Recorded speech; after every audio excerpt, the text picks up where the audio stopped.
Mi smo obitelj Novak i upravo smo postali jedan od 10 travapazitelja.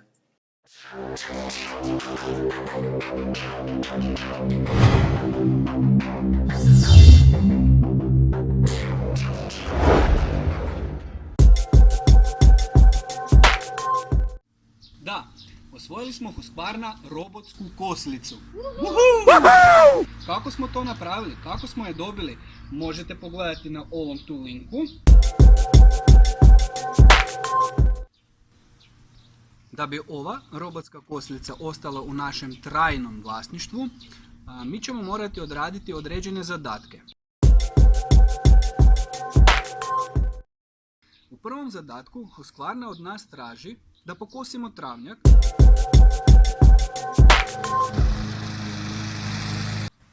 Zatim ćemo travnjak morati očistiti od kamenja.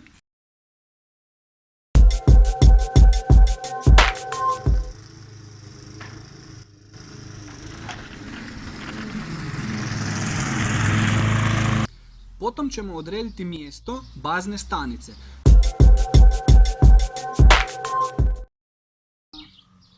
Da još moramo najti mjesto za baznu stanicu, a ja kak sam pregledao cijeloga grunta, mislim da bi najbolje mjesto bilo tu ispod stubišta, ne? Kaj ti misliš? Pa, zapravo je, jer, znaš kaj, trebali bomo žicu spelati van. Kabla, je.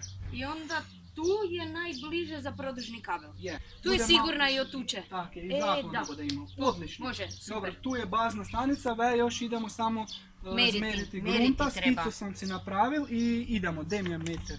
Ajmo. I zadnji korak koji nam je preostao je mjerenje našeg travnjaka i izrada skice. Kaj to delaš? Radim skicu našega travnjaka. Kud bude robotska kosilica se smjela voziti, ne? Da.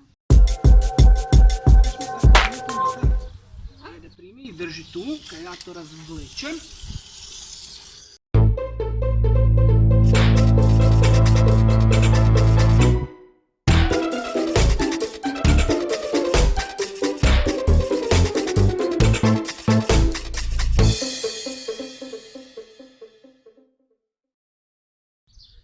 Naše dvorište je spremno za robotsku kosilicu.